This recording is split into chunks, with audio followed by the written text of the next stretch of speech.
UP TGT mathematics के लिए practice set number first. तो इसमें हम छोटे छोटे पॉइंट्स देने वाले हैं, जैसे कि जो कंपटीशन में आते रहे हैं या आने के चांसेस हैं। ठीक है, तो वो छोटे छोटे पॉइंट जिनसे क्वेश्चन निकलता रहता है। ठीक है, 125 ही क्वेश्चन रहेंगे। जैसे क्वेश्चन नंबर फर्स्ट है, order of A equal to m है and order of B equal to है n, then the numbers of relation from A to B, यानी A to B में जो नंबर ऑफ रिलेशंस है वो कितना होगा। तो आंसर होगा 2 की पावर mn। जो इसका आंसर है ये ऑप्शन बन के आएंगे। ठीक है, जो ऑप्शन आएंगे 4 ऑप्शन, 4 में से कोई से करेक्ट होगा। तो हमने डायरेक्ट यहाँ पे आंसर बता दिया। ये क्वेश्चन याद करने वाले हो सकते हैं, इनको आसानी से तैयार किया जा सकता है। ठीक है, हाँ, दूसरा है F X equal to sine root X है। अगर F X equal to sine root X, then F X is periodic. ये एक पीरियोडिक फंक्शन है विद पीरियड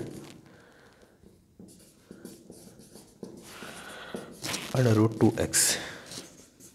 तीसरा question, F X equal to 1 minus X upon 1 plus X, the domain of F inverse X is. यह होगा minus infinite to infinite and -1। Next question, order of A equal to number of A equal to number of B equal to 4, then the number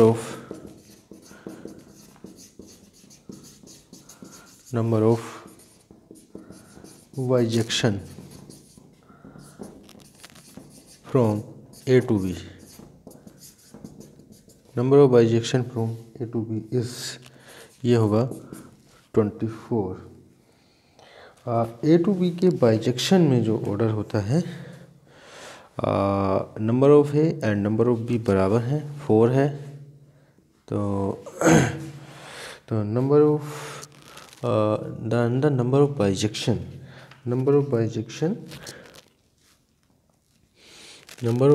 from A to B। तो number of bijection का यहाँ पे formula apply करेंगे। तो ठीक है, तो ये हो जाता है, तो आएगा 24। ठीक है, इसका फॉर्मूला भी अभी बता देते हैं किसी दूसरे क्वेश्चन में। क्वेश्चन नंबर 5 है, जैसे कि if a set A has n element, एक सेट में n एलिमेंट्स हैं, then the number of all relation, ये भी बहुत आता है, then the number of all relation on A is, number of all relation होता है 2 की पावर n स्क्वायर। ठीक है, a set A has n elements, set में n एलिमेंट्स हैं, then the number of all relation A is 2 की power n square. ठीक है, क्वेश्चन नंबर 6, यानी कि ऑल रिलेशन के जो सेट होगा वो होगा 2 की पावर n स्क्वायर। ठीक है, और नेक्स्ट क्वेश्चन लेते हैं। वही क्वेश्चन आएंगे जो कि इस एग्ज़ाम के लेवल के हैं।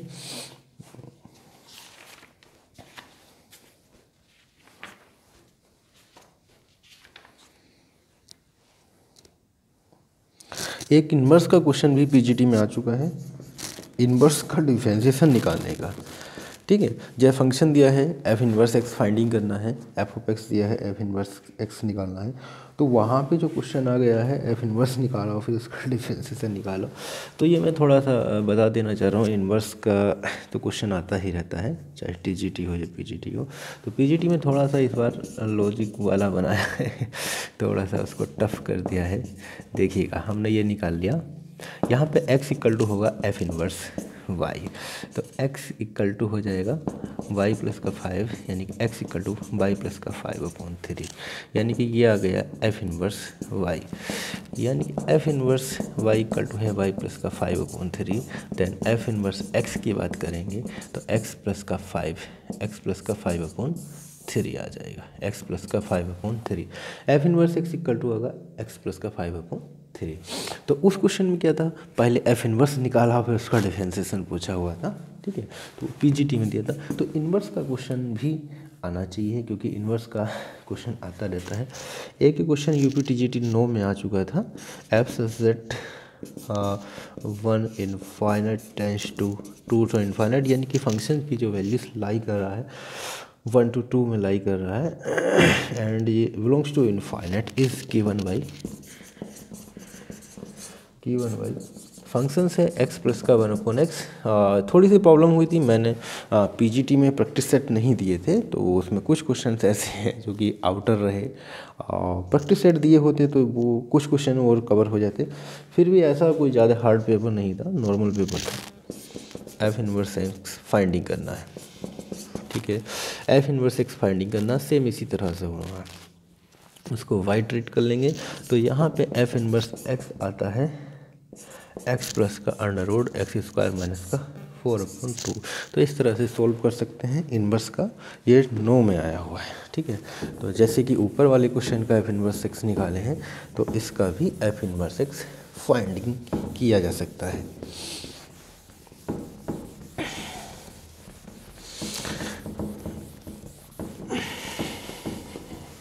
ठीक है, 7 क्वेश्चन हो चुके हैं, इनवर्स निकालना आ गया तो इनवर्स वाला एक क्वेश्चन मिलने के चांसेस बना ही रहता है, चाहे वो इनवर्स निकाल कर डिफरेंशिएशन करवाए तो थोड़ा सा बढ़ाएगा तो डिफरेंशिएशन करा लिया है, जैसे कि पीजीटी में करवाया है, क्वेश्चन में बढ़ा दिया है थोड़ा सा पार्ट। क्वेश्चन नंबर 8, हाँ क्वेश्चन नंबर 8 है, इनवर्स निकालने वाला तो हो ही जाएगा, तो कोई प्रॉब्लम वाली बात अब नहीं बचा है, ठीक है। इनवर्स में कोई दिक्कत वाली बात नहीं है। और लेते हैं एक सेट है ई, सेट ई में एलिमेंट है 1 2 3 4 और एफ है, एफ में है 1 2, ठीक है। तो then the number of onto function from E to F, onto function E to F is, ये फॉर्मूला आता है 2 की पावर n माइनस इसको, इसके नंबर को n कह दें, इसके नंबर को m कह दें, ठीक है। देखिएगा इसके नंबर कितने हैं n, यानी कि 2 की पावर 4 और इसके कितने हैं 2 की पावर 4 माइनस का 2 यानी कि 16 माइनस 2 इक्वल टू 14, इसका आंसर आ जाएगा। n इसके नंबर हैं और m इसके नंबर हैं, ठीक है। नेक्स्ट क्वेश्चन, अगर इस तरह से आ जाता है ओंटो फंक्शन ई का एफ में ओंटो कितने होंगे तो इस तरह से निकाल सकते हैं। क्वेश्चन नंबर 9,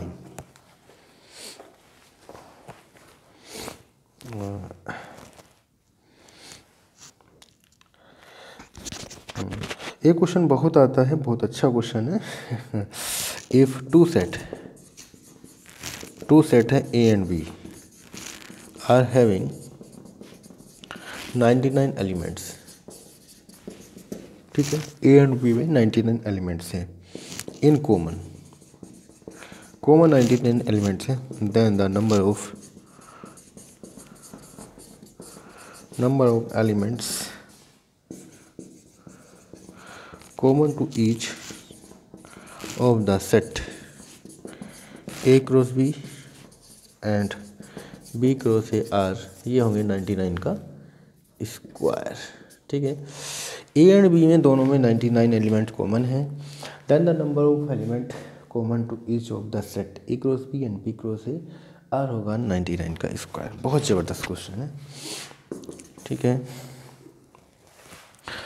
नेक्स्ट क्वेश्चन, ये है two finite set have m and n element, दो फाइनाइट सेट हैं जिस एक में m एलिमेंट है और दूसरे में n एलिमेंट है। Two finite set have m and n elements, then the total number of element,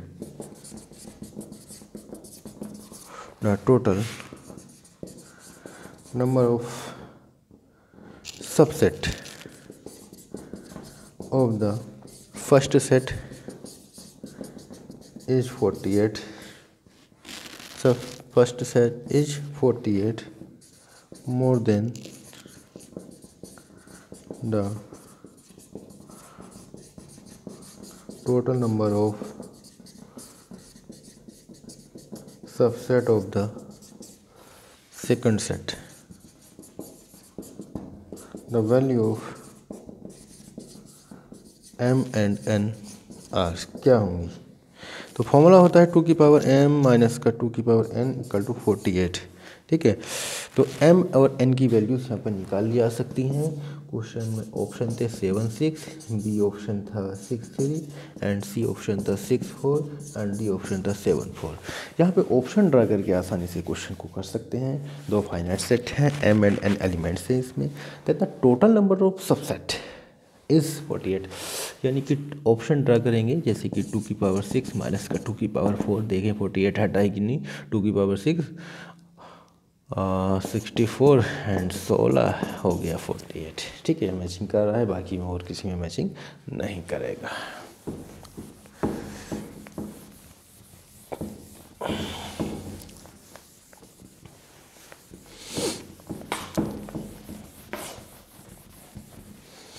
ten question हो चुके हैं।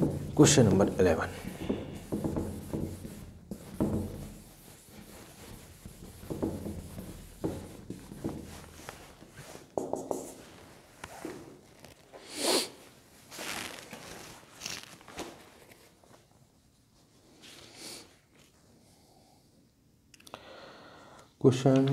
नेक्स्ट क्वेश्चन लेते हैं, क्योंकि यहाँ से तो काफ़ी अच्छा जो क्वेश्चन थे वो निकाल लिए गए हैं। जैसे कि अब आते हैं डोमेन रेंज। ठीक है, तो डोमेन रेंज के हम नेक्स्ट वीडियोस में करेंगे ताकि यहाँ पे ज़्यादा टफ ना हो जाए। ठीक है, एक एक प्रैक्टिस सेट में अलग अलग टाइप के क्वेश्चन रख देंगे और एक ही टॉपिक के सारे टाइप इसमें नहीं रखेंगे। ठीक है, ताकि वहाँ पे हमको बताने में भी आसानी रहेगी और लोगों को करने में भी। इस तरह का क्वेश्चन हो सकता है, काफ़ी अच्छा क्वेश्चन है। इसकी वैल्यू फाइंडिंग करना है, आसानी से की जा सकती है। The inverse of the function, इसका इन्वर्स निकालना है। y का टू दिया है 10 की पावर x माइनस का 10 की पावर माइनस एक्स अपॉन 10 की पावर x प्लस का 10 की पावर माइनस एक्स प्लस 1 इस ये आता है y का to 1/2 log base 10 x upon 2 minus X. Try कर सकते हैं, इन्वर्स फंक्शन सेम वैसे ही निकालना है। ठीक है, इसको कैलकुलेशन कर लेंगे और कैलकुलेट करके आसानी से निकाल सकते हैं। एक क्वेश्चन बहुत मोस्ट है, very very amphi. Functions of x दिया है 2 की पावर x फॉर TGT के लिए f0 f1 f2 dot dot dot dot. ये किस में होगा? आर इन AP में होगा या GP में होगा या HP में होगा या आर्बिट्ररी होगा। तो मानिएगा ये GP में होना चाहिए। ठीक है, बहुत बार आता है, बहुत अच्छा क्वेश्चन है। फंक्शन दिया x अपॉन x माइनस का 1, x not equal to 1, f inverse x find करना है। बहुत आसानी से निकाल सकते हैं, f इनवर्स x इजीली निकल जाएगा। इसमें कोई ख़ास प्रॉब्लम इसमें नहीं बनने वाली है। ठीक है, किसी का बहुत आसान क्वेश्चन चल रहे हैं, कोई ऐसी प्रॉब्लम नहीं बनेगी। और फिर भी अगर बनती है तो बताया जा सकता है। 15 number, F of X equal to x minus 1 upon X plus का 1, एफ ऑफ एक्स की वैल्यू फाइंडिंग करना है। ये भी बहुत आसान क्वेश्चन है, आसानी से निकल आएगा। ठीक है, हाँ, question number 16, F of X equal to X cube plus का साइन एक्स है। देन एफ एक्स इज कैसा फंक्शन है? An odd function. ऑप्शन थे an even function, an odd function, an power function. ठीक है, तो इस तरह के ऑप्शन रखे हुए थे एंड नॉन ऑफ दिस, तो ये फंक्शन है ओड फंक्शन। क्वेश्चन नंबर 17,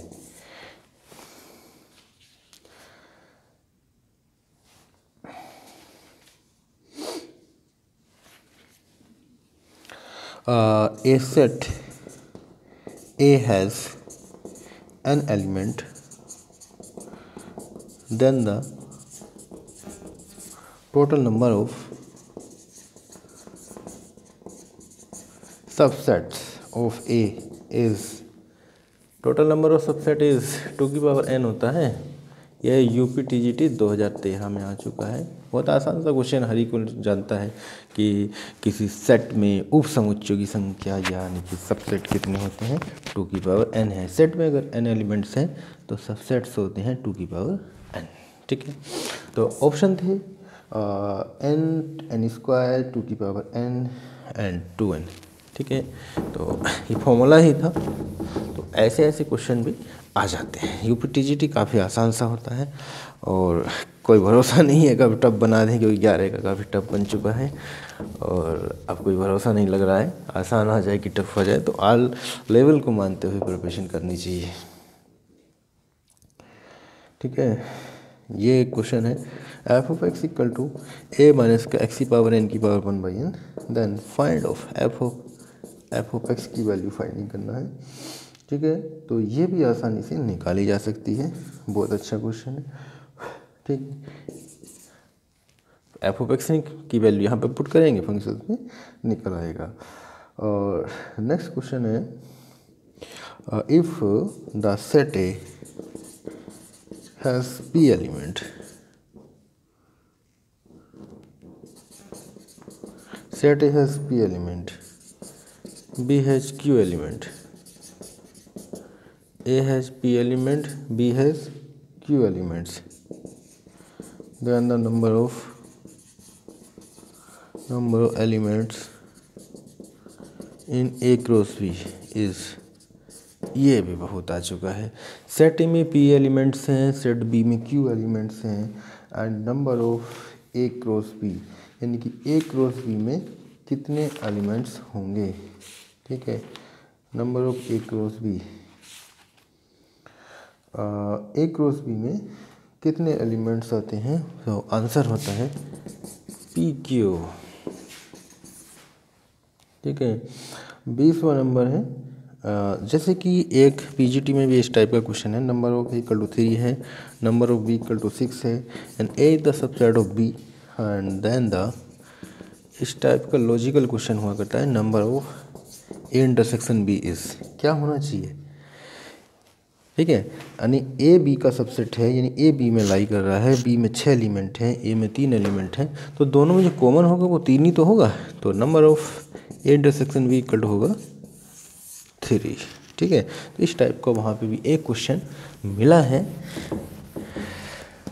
यानी कि इस पोर्शन से दिए तो हैं 2 क्वेश्चन, एक क्वेश्चन को थोड़ा सा डिफेंसिबल कर दिया है, थोड़ा सा लॉन्गिंग कर दिया है और एक इस टाइप का क्वेश्चन डाल दिया है। तो वो डिपेंडिंग उन्हीं पे करेगा जिन्होंने ऑलरेडी पहले से तैयारी कर रखा था, तो भाई उसमें कर भी सकते थे। ठीक है, number of A intersection B। अब ऐसा ही क्वेश्चन ये अगर ये आ जाए, A equal to 3 element and number of B equal to 6 element, A is the subset of B, the number of A union B, A union B में कितने हो जाएंगे, 6 हो जाएंगे। यानी कि जो कॉमन है वो तो है ही है और जो एक्स्ट्रा वाले वो भी आ जाएंगे, 22। ठीक है, तो इस टाइप के जो क्वेश्चन थे जो जनरली से क्वेश्चन हैं, यानी कि जिन पे दाव लगता रहा है, ये पहले से टाइम में आते रहे हैं और वो हो जा रहे हैं।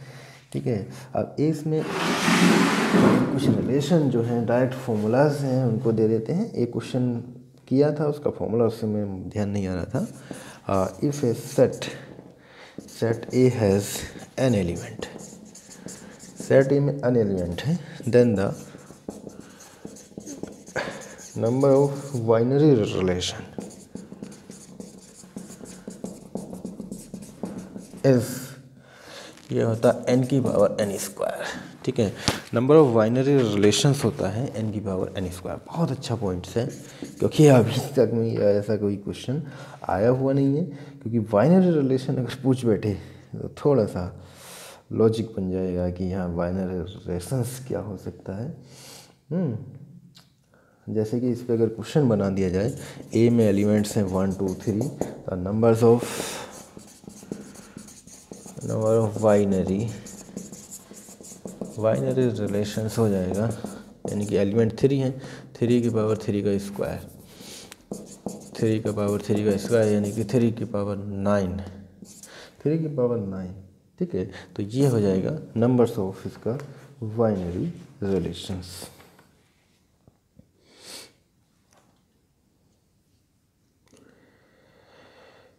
हाँ, अब नेक्स्ट क्वेश्चन,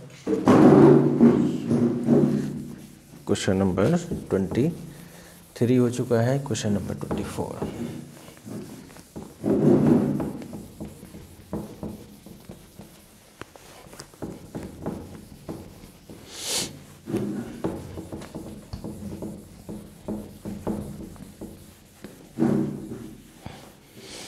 जो सॉल्व करने का ज़रूरत पड़ेगी हम उसको ऑलरेडी सॉल्व कर देंगे। ठीक है, और जहाँ पे लगेगा कि हाँ ये फॉर्मूला है उसको डायरेक्ट याद करा लिया जाए तो वो डायरेक्ट छोड़ दिया जाएगा।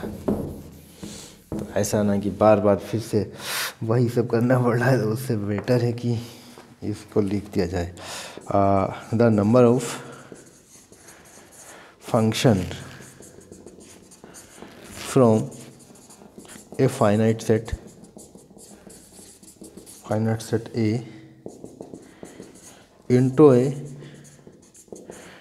फाइनाइट सेट B इस होता है नंबर ऑफ B की whole of power number of A। ठीक है, the number of functions from a finite set A into a finite set B। Question number 25 एक और है, the number of 1 function that can be defined from a finite set A into a finite set B is NB PNA, इनकी permutation है। If NB बड़ा या बराबर है NA से एंड 0 होगा, अदरवाइज क्या होगा, 0 होगा। तो ये क्वेश्चन था कि number of 1 function that can be defined A set A into the finite set B में NB परम्यूटेशन ऑफ NA, यानी कि नंबर ऑफ B में मान लिया 3 एलिमेंट्स हैं और ए में भी 2 हैं, तो NP2 यानी 3P2 हो जाएगा, 3P2 हो जाएगा। ठीक है, बराबर है तो भी पॉसिबल होता है, 3P3 पे भी हो जाएगा, और ज़्यादा हो जाएंगे अगर ये छोटा हो जाएगा ऊपर वाला, बड़ा है या बराबर है तब पॉसिबल है, और ये NB छोटा हो जाए NA से तो 0 होगा, अदरवाइज 0, अदरवाइज की कंडीशन में ये कंडीशन 0 हो जाएगा। ठीक है, अदरवाइज का मतलब यही था कि अन्यथा अगर ऐसा नहीं है, ठीक है, इस तरह से नहीं आएगा तो इसकी क्वांटिटीज़ 0 हो जाएगी। नेक्स्ट क्वेश्चन, जैसे कि कुछ पॉइंट्स हैं, अगर GOF इज़ 1 ये 1 होता है, देन F भी 1 होगा। ठीक है, 27वां GOF यानी कि 2 फंक्शन का कम्बाइंड है, GOF इज़ ऑन्टो, तो F इज़ ऑन्टो, F भी ऑन्टो ही होता है। ठीक है, और पीरियड ऑफ साइन एक्स का जो पीरियड होता है वो 2 पाई होता है। पीरियड ऑफ साइन एक्स कितना होगा, 2 pi 29। Period of cos x का भी पीरियड 2 पाई होता है। And period of tan x ये होता pi. And period of cot x का भी पाई होता है, टेन एक्स का भी पाई, कोट एक्स का भी पाई। एंड 31 है पीरियड ऑफ सेक एक्स का 2 pi. And period of cosec x का पीरियड भी 2 पाई होता है। ठीक है, तो sine, cos, tan, cot, sec and cosec, तो इनके क्या आ गए हैं, ये पीरियड्स आ चुके हैं, किसका क्या क्या पीरियड होता है। ठीक है, और नेक्स्ट पॉइंट लेते हैं 31 हो चुके हैं 31। क्वेश्चन अभी काफ़ी देने हैं, 125 तक पहुंचना है। 31। तो आज केवल लॉजिकल पॉइंट पे है डिपेंडिंग क्वेश्चन, जिनको याद करने भर से बात बन जाएगी। ठीक है, 31, 32 इनको याद किया जाए तो काफ़ी हेल्प हो सकती है।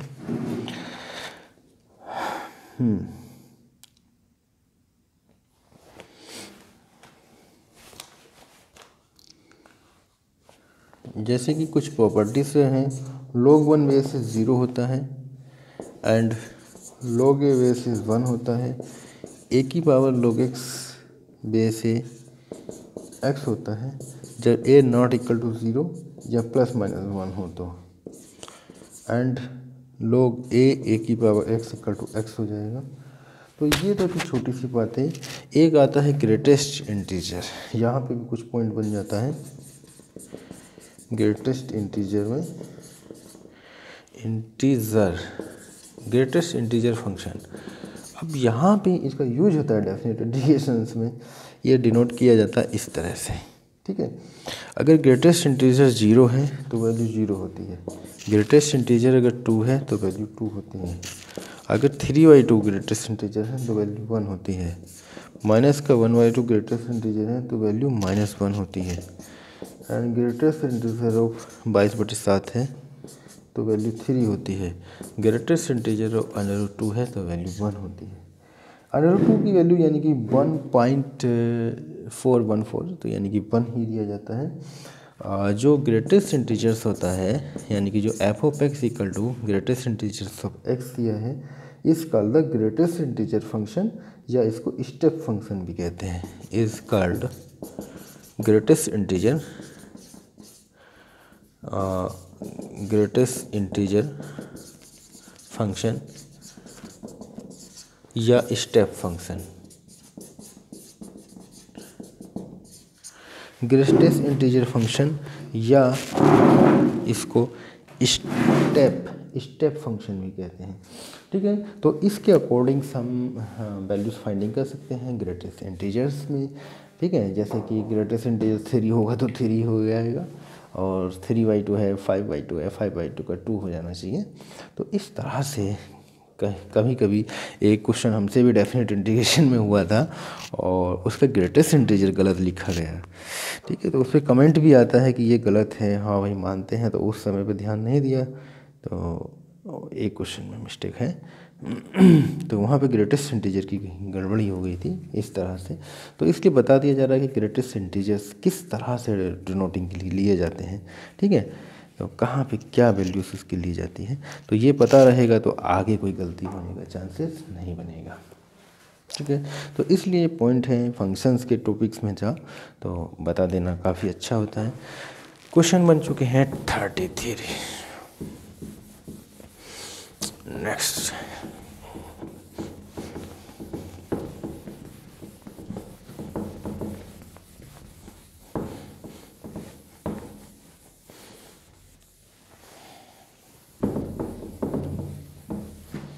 (34)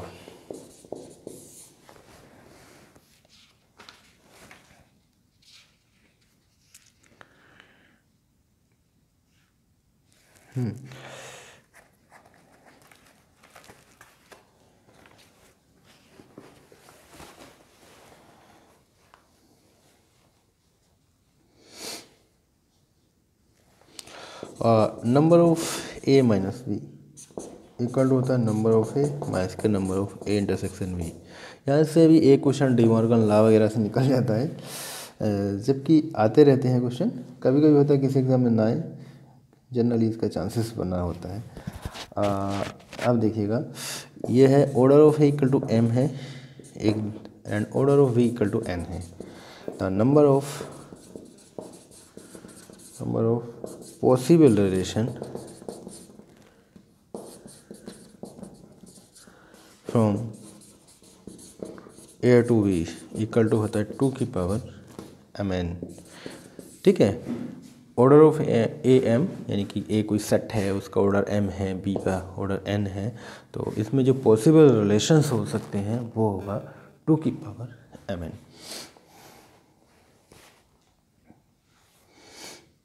ठीक है, नेक्स्ट क्वेश्चन देते हैं, number of A triangles B. इसको ये भी क्या किया जा सकता है, एंड इस तरह का एक साइन होता है, तो ये हो जाता है numbers of n A plus का एन बी माइनस का 2n and A intersection B, या intersection B, sorry intersection B. इसके ये फॉर्मूला से इस फॉर्मूले को आसानी से याद कर सकते हैं।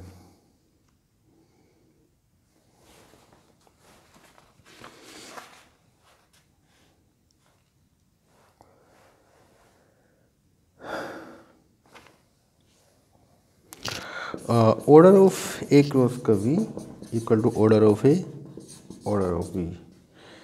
नंबर ऑफ ए क्रॉस का वी इक्वल टू होता है number of A into number of B. 38 logical point है, केवल logical point. Number of A cross B union C equal to होता है ए क्रॉस का B union A cross C. 39 A cross B intersection C A cross का B intersection A cross C. And 39 हो चुका है 40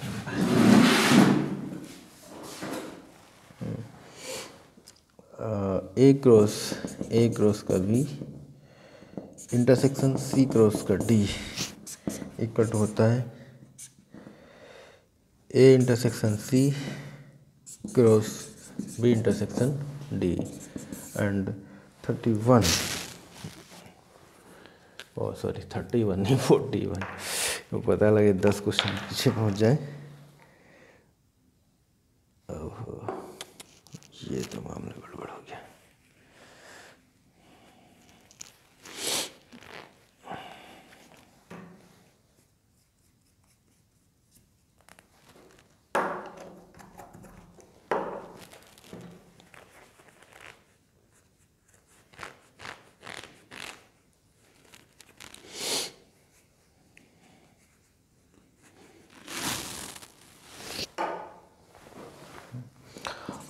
A cross का B intersection C cross D equal to होता है A intersection C cross B intersection D. ये तो दे चुका हूँ 40 नंबर वही है, 40 नंबर वही था। ठीक है, कोई बात नहीं। ए सबसेट बी है तो A cross C is the subset होगा बी क्रॉस डी के। ठीक है, A cross A the subset of B, तो ए क्रॉस सी सबसेट होगा बी क्रॉस डी के। और नेक्स्ट पॉइंट आता है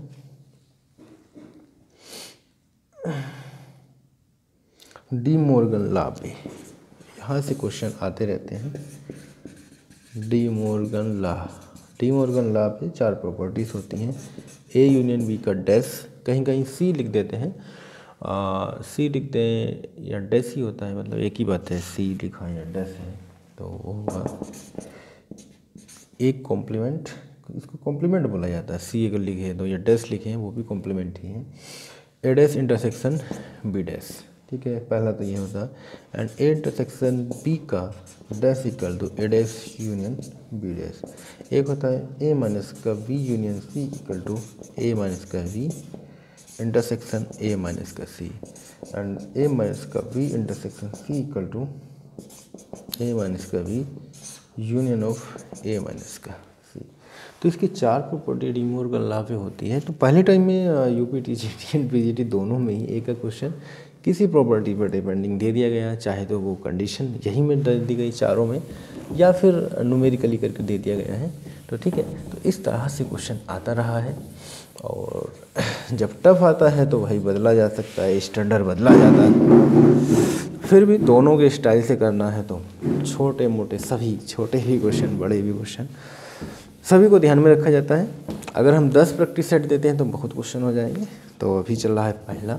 तो पहले में छोटे छोटे पॉइंट कवर होंगे, देखिएगा बहुत पॉइंट कवर होंगे इसमें। अभी 42 पे चल रहा है, नंबर है 43। ठीक है, तो यहाँ से हम डी मॉर्गन लॉ के बारे में भी आ चुका है कि डी मॉर्गन लॉ क्या होता है। डी मॉर्गन लॉ के जो क्या क्वेश्चन बनते हैं, अगर ए इंटरसेक्शन बी फाई है, ठीक है, तो ए एंड बी क्या होंगे, डिसजॉइंट सेट होंगे। दोनों में अगर कुछ कॉमन नहीं होता है तो उन सेट को डिसजॉइंट सेट कहा जाता है। कभी कभी आता है कि डिसजॉइंट है कि नहीं है, तो वो बात अगर मालूम ही नहीं है कि डिसजॉइंट है कि नहीं, क्या होता है डिसजॉइंट सेट, यानी कि दोनों में कोई कॉमन ना हो, ये कॉमन फाई हो, कोई कॉमन पार्ट ना हो। जैसे कि ये है A intersection B equal to phi है, तो ए एंड बी आर क्या है, डिसजॉइंट सेट है। ठीक है, और 44 ए का ए माइनस का B union of B minus का ए, इसको ए ट्रायंगल्स बी भी कहा जा सकता है। इस तरह से एक साइन होता है, स्टार सा लगा होता है, ए माइनस का B union of B minus का ए। इसको कहा जाता है, जनरली इसको कहा गया जाता है, वो बोलते हैं सिमेट्रिक डिफरेंस ऑफ सेट्स। अब मान लिया क्वेश्चन में आ गया what is the symmetric difference of A and B. अब मालूम नहीं है कि सिमेट्रिक डिफरेंस होता क्या है भले जानते हैं क्वेश्चन ए ट्रायंगल बी या स्टार बी, तो अगर जानेंगे नहीं सिमेट्रिक डिफरेंस क्या था तो कैसे कर पाएंगे। ठीक है, तो पता भी होना चाहिए कि सिमेट्रिक डिफरेंस होता क्या है मेनली। ठीक है, तो कुछ यही छोटे छोटे पॉइंट्स हैं और जिनकी जानकारी बहुत ज़रूरी होती है। क्वेश्चन नंबर बढ़ते हैं 45 की ओर।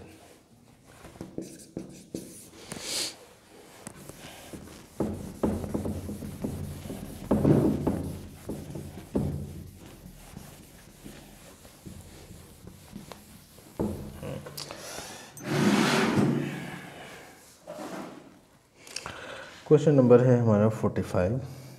45 में है जिनकी ए का डैश इक्वल टू ए होता है, बहुत आता है क्वेश्चन, या ए का कॉम्प्लीमेंट इक्वल टू ए। सी मतलब है कॉम्प्लीमेंट, डैश का मतलब भी कॉम्प्लीमेंट होता है। जैसे कि A dash equal to U minus A होता है, यानी यूनिवर्सल सेट माइनस ए, और ए कॉम्प्लीमेंट भी वही होता है। कॉम्प्लीमेंट मतलब यूनिवर्सल सेट में से ए को सब्ट्रैक्टिंग करना। ठीक है, डिसजॉइंट के बारे में बता चुके हैं, और एक होता है एसोसिएटिव लॉ, यानी कि A union B union C equal होगा A union B union C. ऐसे ही A intersection B intersection C equal होगा ए इंटरसेक्शन बी इंटरसेक्शन सी।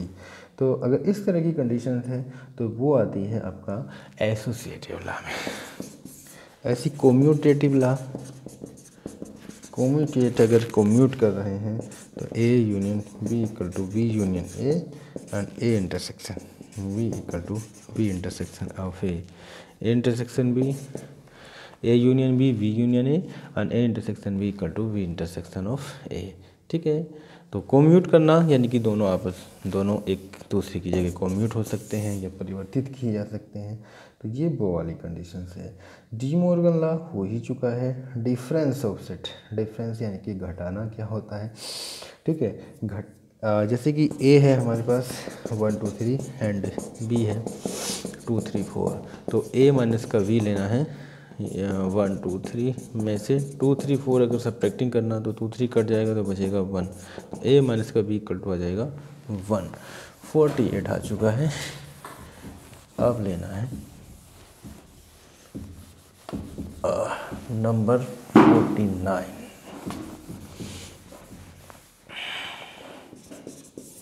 ठीक है, तो नंबर 49, तो इसको हम लिख सकते थे ए माइनस का वी को इस तरह से लिखा जा सकता है X belongs to A and X not belong to B, यानी कि जो एलिमेंट है वो ए में तो बिलोंग करे, जो बचा है वो बी में बिलोंग ना करे। ठीक है, इस तरह से लिखा जा सकता है ए माइनस बी को। अगर इस तरह से ऑप्शन बन के आ गया तो पहचान पाना ठीक है ये घटाना तो न्यूमेरिकली आसान होगा, घटाने में कोई दिक्कत नहीं है, और इस तरह से ऑप्शन आ गया तो वो भी पहचानना बहुत ज़रूरी होता है। ठीक है, ए माइनस बी के बारे में बता चुके हैं। ऐसी कॉम्प्लीमेंट क्या होता है, या ए कॉम्प्लीमेंट या ए डैश, इसको अगर नोटेशन में लिखा जाए तो ये लिखा जाता है not belongs to A but x belongs to U. ठीक है, जनरली ए कॉम्प्लीमेंट या A dash equal to U minus A होता है। तो जनरली तो क्वांटिटी सब जानते हैं, आज जो नोटेशंस वाली क्वांटिटीज़ है तो कंपटीशन है भाई, टीचर्स बनना है तो यहाँ तो नोटेशन भी पता होना चाहिए, किस तरह से उसको नोटेट किया जाता है, यानी क्या उसका आंसर होता है। तो पता है कि हाँ, तो एक ने बताया कि ये आया है, हाँ ठीक है, जिसने टीचर को तो पता था, बच्चों को इतना ही डिफाइन कर दिया है, खुद को तो पता है, खुद भी एग्ज़ाम में सपोज बैठे हैं तो खुद तो कर आएंगे, बाकी लोगों का रह जाएगा, इस तरह की कंडीशन भी होती है।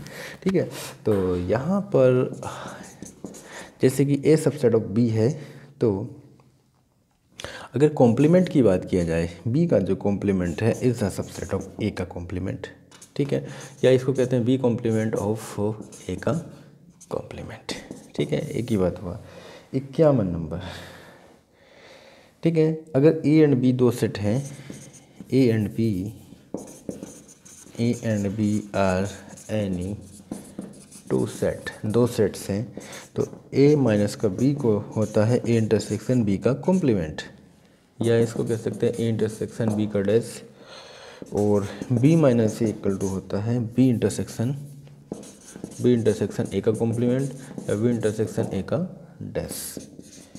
52 नंबर। ठीक है, जैसे कि ए माइनस का B union of B equal to होगा ए यूनियन बी। ठीक है, ए माइनस का बी यूनियन बी के बराबर होता है। एंड 53 नंबर होगा, ए माइनस का बी इक्वल टू ए अगर है तो A intersection B equal to 5 होगा, और 54 में अगर ए माइनस का B intersection of B equal to 5 होता है, ए माइनस का बी यूनियन ऑफ बी तो ए यूनियन बी के बराबर होगा, बट ए माइनस का बी इंटरसेक्शन ऑफ बी 5 के बराबर होगा। इसी प्रकार ए माइनस का B union of B minus का ए इक्वल टू होगा ए यूनियन बी माइनस का ए intersection B. 55।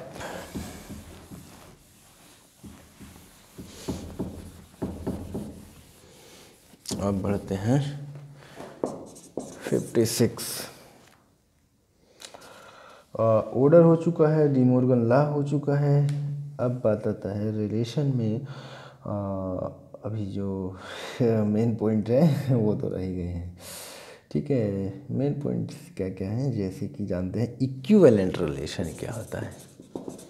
Equivalence relation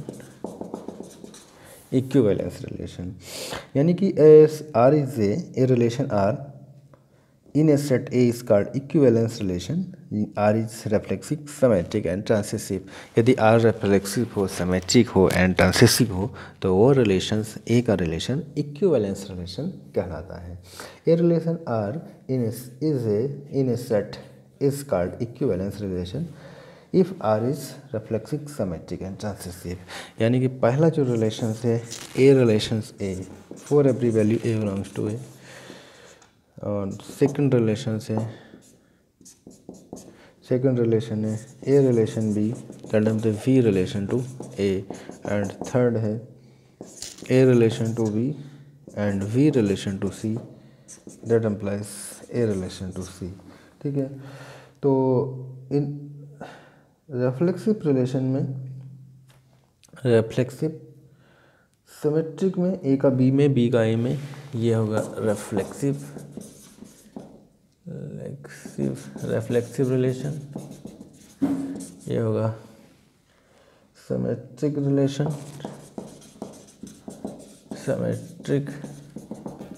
and ये होगा transitive relation. Reflexive, symmetric and transitive. 57 number. R is an equivalent relation. R is an equivalence valence relation, then R inverse, उसका inverse भी also an equivalence relation होगा। ठीक है, are कोई equivalence relation है तो आर इनवर्स भी equivalence होता है। पॉइंट नंबर है 58,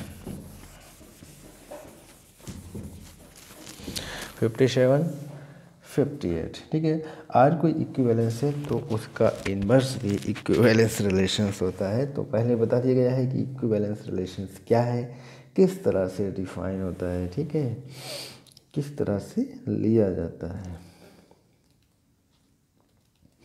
एक बात आती है कि इक्विवेलेंट सेट क्या होता है। इक्विवेलेंट सेट वो सेट होते हैं जिसके एलिमेंट्स बराबर होते हैं, यानी कि order of A equal to order of B, यानी कि दो सेट ए एंड बी हैं, वो अगर इक्विवेलेंट है तो दोनों के ऑर्डर बराबर होंगे। Two finite set A and B are equivalent, यानी कि number of A equal to होगा नंबर ऑफ बी। ठीक है, तो ए में अगर 1, 3, 5, 7 एलिमेंट हैं और बी में भी एलिमेंट हैं 10, 12, 14, 16, then order of A equal to 4 है and order of B equal to 4, तो order of A equal to order of B equal to 4, तो वो कैसे होंगे, इक्विवेलेंट रिलेशंस होंगे।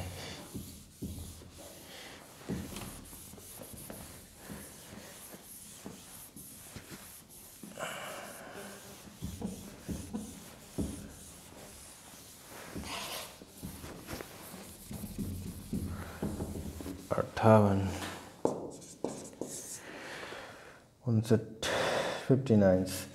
ठीक है, डिमॉर्गन्स लॉ भी हो चुका है। अब बात आता है कभी कभी कि सिमेट्रिक्स कैसे होते हैं। ठीक है, चलो वो भी न्यूमेरिकल करके दिखाएंगे, नेक्स्ट वीडियोस में देंगे। अब यहाँ पे कॉन्सेप्ट चल रहा है तो कॉन्सेप्ट ये हो जाए।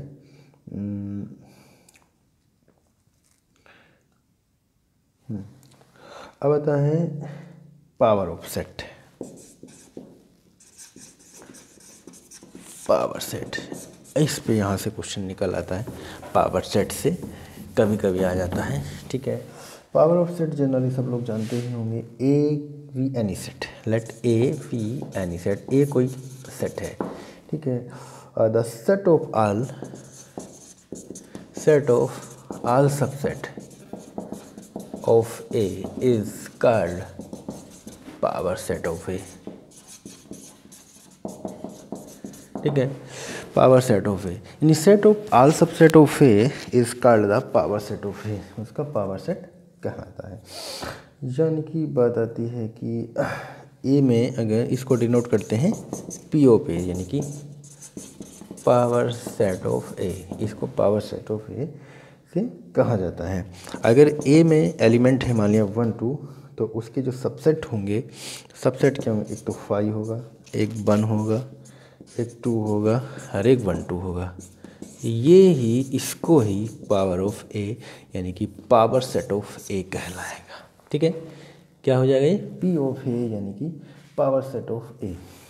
अब इस पे कुछ बनते हैं नोट पॉइंट, जैसे कि ए 5 है तो P A has 1 elements, P A has 1 element,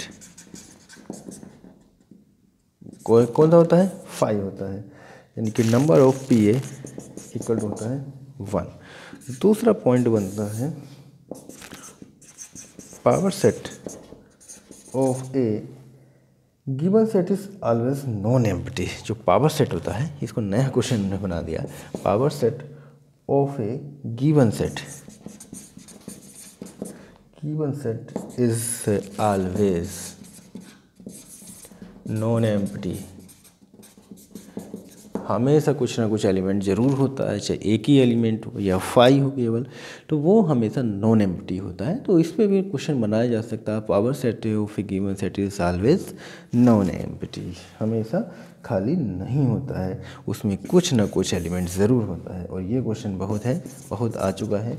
if A has N elements then P A has 2 की पावर n एलिमेंट्स, यानी जो सबसेट होते हैं 2 की पावर n होते हैं, ठीक है। तो उसके जो एलिमेंट्स होंगे पी ऑफ ए के, वो 2 की पावर n ही एलिमेंट्स होंगे। नंबर ऑफ 63, ठीक है। जैसे कि क्वेश्चन इस पर डाल देते हैं, पी ऑफ 5 इक्वल टू 5 है, तो पी ऑफ 5 इक्वल टू होगा 5 एंड 5। अब बात आता है पी ऑफ 5 इक्वल टू हो जाएगा 5 5 5 5 5, ठीक है। इस तरह के जो है ये पी ऑफ 5 निकल गया 63। अब बात आती है, एक रिलेशंस बना के बताते हैं 64 में, equal sets are always equivalent.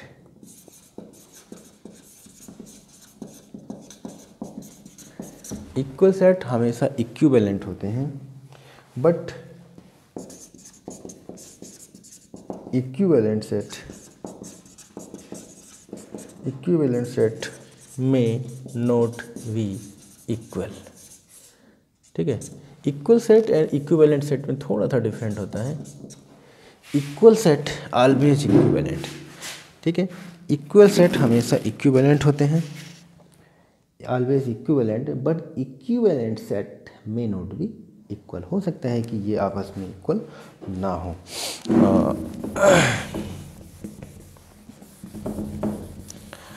तो ये आ गया हमारा 64 नंबर। अब बढ़ते हैं आगे 65। 65 यूनियन इंटरसेक्शन बताने की आवश्यकता ही नहीं है, बहुत तो छोटे छोटे पॉइंट हैं, सभी लोग जानते हैं। पावर ऑफसेट हो गया प्रॉपर ऑफसेट। प्रॉपर्स यहाँ पे कभी कभी हो जाता है, प्रॉब्लम आ जाती है। प्रॉपर क्या होता है? प्रॉपर सबसेट, ठीक है। A is if A is a subset of B, then A not equal to B, A B के इक्वल नहीं है, then A is a proper subset of B. इसको हम लिख सकते हैं, be write this, A is, यहाँ पे नॉट इक्वल लगाते हैं, इस तरह से लिखा जा सकता है प्रॉपर सबसेट को। Proper subset, A is a subset of B but A B के इक्वल नहीं होता है। A is a proper subset of B, A B का प्रॉपर सबसेट है, तो इसको इस तरह से लिखा जा सकता है। नेक्स्ट पॉइंट है एम्प्टी सेट। एम्प्टी सेट यानी कि phi is a subset of every set,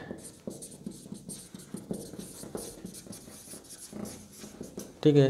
यानी कि फाई जो है किसी भी सेट का सबसेट होता है, ठीक है, किसका भी सबसेट हो सकता है। एक बात कभी कभी आ जाती है नल सेट या एम्प्टी सेट, तो जानते ही हैं जिसमें कोई एलिमेंट ना हो, ठीक है। और ऑर्डर ऑफ फाइनाइट सेट जिसने जितने एलिमेंट्स होते हैं, जैसे कि ऑर्डर ऑफ फाइनाइट सेट की बात करें, ऑर्डर ऑफ फाइनाइट सेट, तो क्या होगा, the number of element of A finite set is called the order of A set. ये जिसको डिनोट करते हैं ऑर्डर ऑफ ए या एन ऑफ ए, यानी कि ए में अगर 2 एलिमेंट हैं तो number of A equal to 2, यानी कि order of A equal to 2 हो गया, ऑर्डर ऑफ सेट हो गया। इसको कहते हैं order of set, order of set या order of finite set. Null set जिसमें कोई एलिमेंट ही ना हो वो कहलाता है नल सेट, ठीक है। अब बात आती है कि सिंगलटन सेट, जिसमें सिंगल एलिमेंट होता है वो सिंगलटन सेट कहलाता है। जो सेट जिसमें सिंगल एलिमेंट हो उसको कहते हैं सिंगलटन एलिमेंट, ठीक है। तो यहाँ से हमने सेट सीखा, काफ़ी कुछ पॉइंट लिए, ठीक है। अब हम आगे बढ़ते हैं, दूसरा कोई टॉपिक पकड़ते हैं। 68 नंबर पे बात करेंगे नया टॉपिक्स, ठीक है। जैसे कि आगे पूछते हैं कॉम्प्लेक्सेस पे, कॉम्प्लेक्स नंबर पर। कॉम्प्लेक्स नंबर में छोटे छोटे पॉइंटों से स्टार्टिंग करते हैं। Root minus A and root minus का भी इक्वल टू होता है रूट माइनस का A B. Root minus A B होता है कि नहीं, क्योंकि अगर माइनस माइनस तो प्लस हो जाएगा, रूट में अंदर आएंगे तो।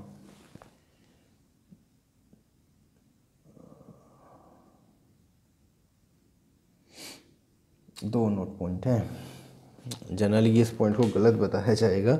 ये कब होता है, जब ए बड़ा है 0 से, बी बड़ा है 0 से एंड रियल नंबर है तो। और यहीं तो है, यही तो बातें हैं।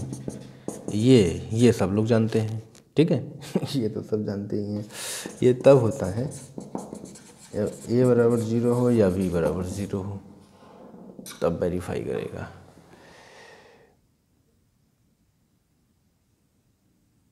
ए 0 से बड़ा है, बी 0 से बड़ा है एंड रियल नंबर्स हैं, तो वहाँ भी तो पॉजिटिव होना चाहिए, वहाँ पे भी पॉजिटिव।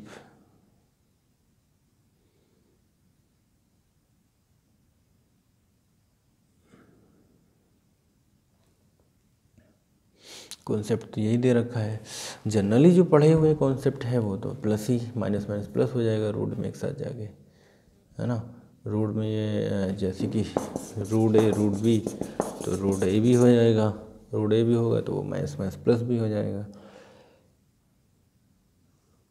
अगर इस कॉन्सेप्ट के अकॉर्डिंग लेते हैं तो यहाँ पे माइनस है, ठीक है। तो यहाँ तो कॉन्सेप्ट में माइनस दिया हुआ है, ठीक है।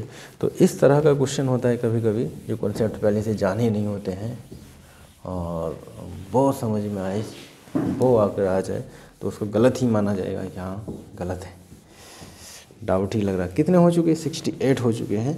अगर क्वेश्चन में डाउट होगा तो उसको कमेंट करिएगा कि यहाँ ये गलत है कि सही है, ठीक है। 69 आगे बढ़ते हैं 69 के लिए।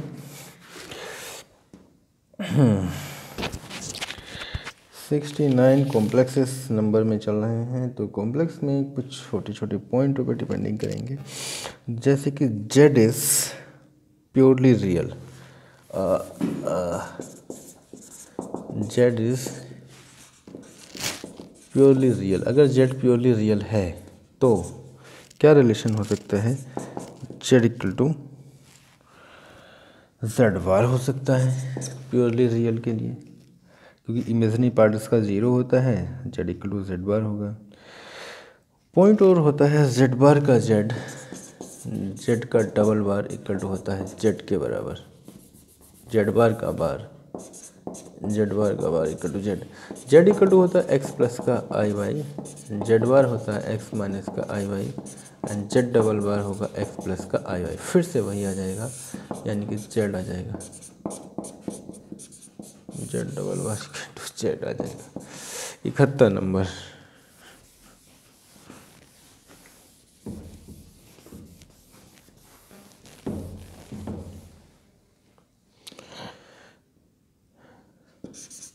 जेड इक्वल टू माइनस का जेड बार, तो इस कंडीशन में Z is purely imaginary.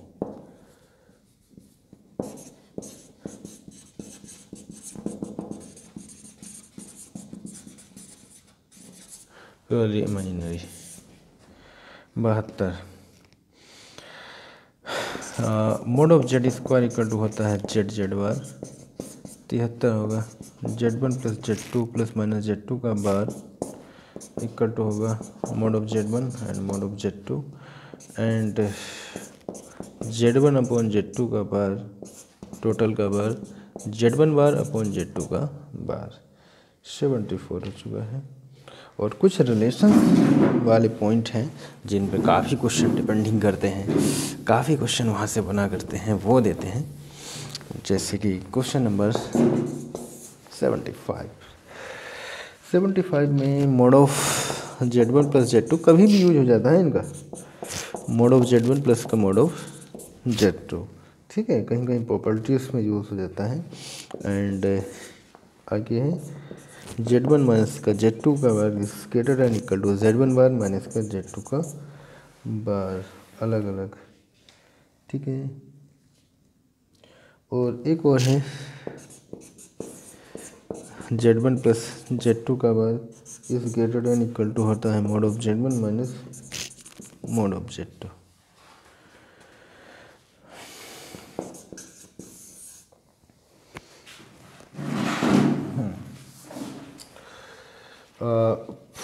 Fourth root of unity कभी कभी पूछ लिया जाता है, फोर्थ रूट ऑफ यूनिटी,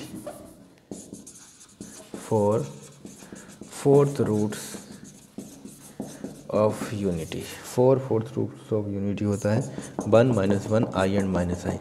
इसको सेट बना के भी पूछा गया है एक दो बार पीजीटी के एग्ज़ाम में, टीजीटी में भी पूछा गया है कि फोर्थ रूट्स ऑफ यूनिटीज़ क्या होता है, ठीक है। इसका सबसेट भी पूछा गया है तो सबसेट होता है 1 माइनस 1। अगर इसके सबसेट की बात करें तो 1 एंड माइनस 1 लिया जाता है, ठीक है। आई वाला जो टर्म्स होता है वो उसको सबसेट नहीं मानते हैं। अब बात आती है कि ये तो हो गया फोर्थ रूट ऑफ यूनिटी, ये मोड ऑफ सेट की पावर n होता है, ठीक है। इस तरह से कंडीशंस होगा। एंड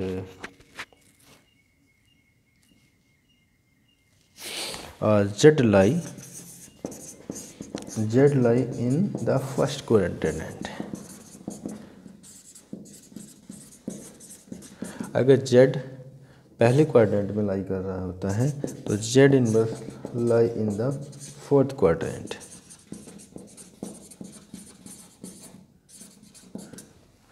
Z अगर पहले क्वाड्रेंट में लाई कर रहा है, यानी पहले चतुर्थांश में लाई कर रहा है, तो Z इनवर्स लाई करेगा चौथी, ठीक है। Z लाई अगर if Z lie in the second quadrant तो Z inverse lie in the second में लाई कर रहा है तो ये थर्ड में लाई करना चाहिए, थर्ड क्वाड्रेंट। ऐसा क्यों हुआ, ठीक है। तो Z में क्वाड्रेंट में जानते ही हैं प्लस माइनस, यहाँ पे दोनों प्लस होता है, यहाँ पे माइनस प्लस होता है ना, माइनस प्लस, यहाँ पे minus minus and plus minus, इस तरह से एलिमेंट्स होते हैं, ये पहला दूसरा तीसरा चौथा। Z अगर फर्स्ट में लाई कर रहा है, एक्स एंड वाई दोनों पॉजिटिव हैं तो फोर्थ में x माइनस आई वाई हो जाएगा, यहाँ पे चला जाएगा।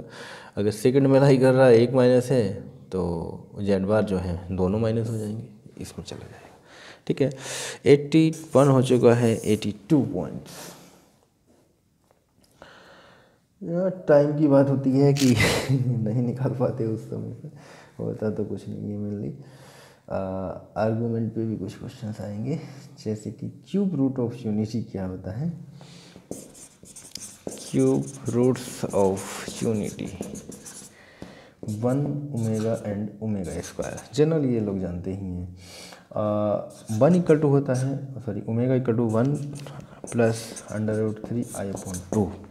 कभी कभी इनकी वैल्यू पूछ ले, अगर वैल्यू ही नहीं मालूम है तो भाई क्वेश्चन हो सकता है रुक जाए, ठीक है। ओमेगा क्यूब इक्वल टू होता है 1, ठीक है, omega square and omega cube, जबकि 1 plus omega square equal to 0, ये तो सभी जानते हैं जनरली।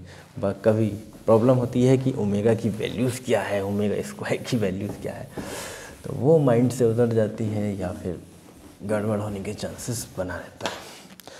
तो 82 की ओर बढ़ चुके हैं, जल्दी से 100 करें और फिर 125, 83, ठीक है। बस कि हाँ कि पॉइंट भी होते रहें। हाँ, nth रूट ऑफ यूनिटी, चलो तो फॉर्मूला है, न्यूमेरिकल में लगवाएंगे।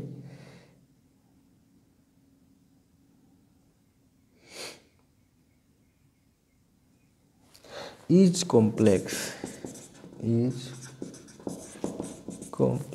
रूट्स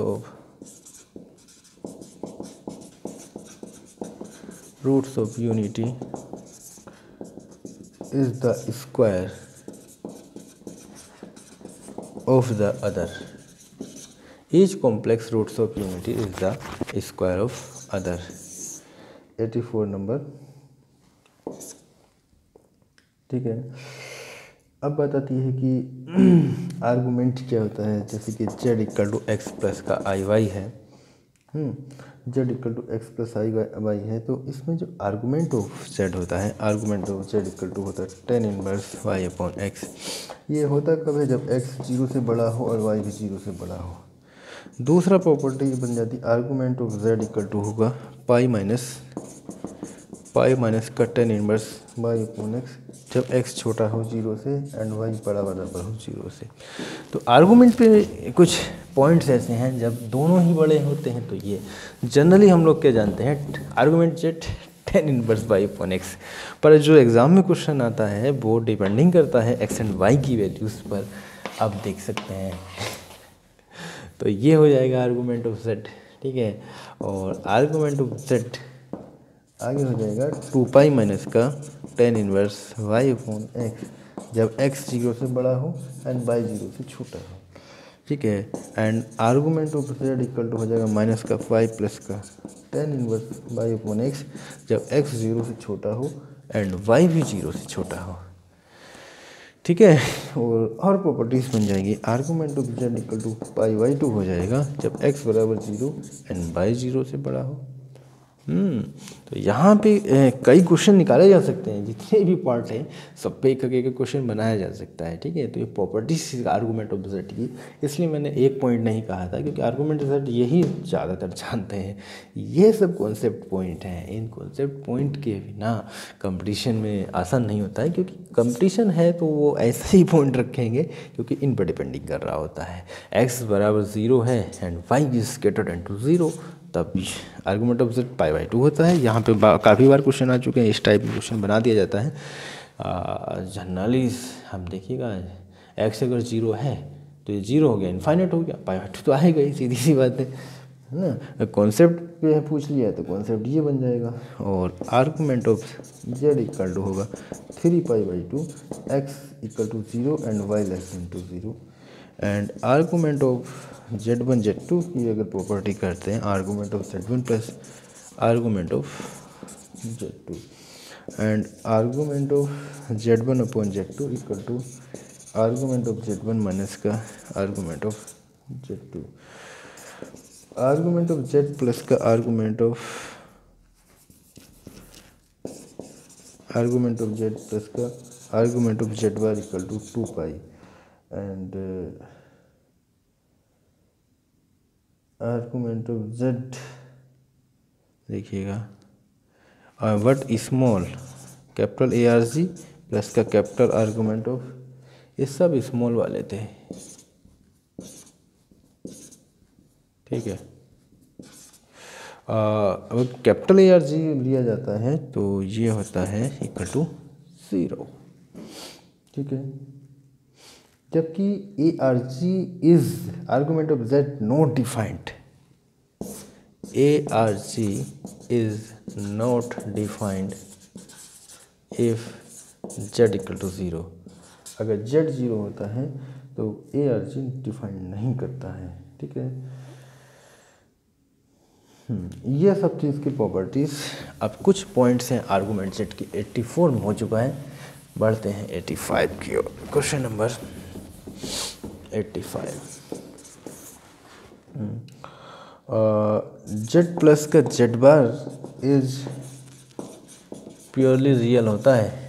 क्या होता है? प्योरली रियल, क्योंकि real of z equal to होता है z प्लस का z बार अपॉन 2। इनको ऐड कर ले तो ये कंडीशन आ जाता है। ऐसी imaginary of z equal to होता है z माइनस का z बार अपॉन 2i, यानी कि z माइनस का z bar is purely imaginary, ठीक है। z माइनस का z बार क्या होता है? प्योरली इमेजिनरी होता है।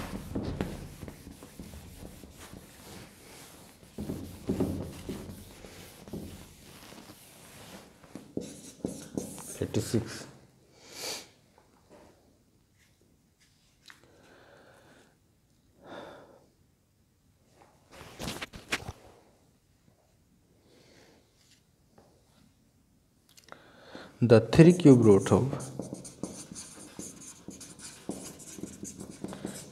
Root of unity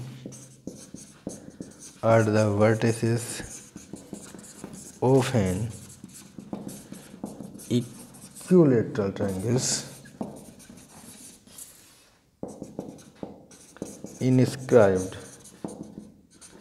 in the circle। the mode of z equal to होता है 1। ठीक है, 87 नंबर 87 81 ना बन जाए, 1 बन गया तो फिर पीछे हो जाएंगे। अब बताती है,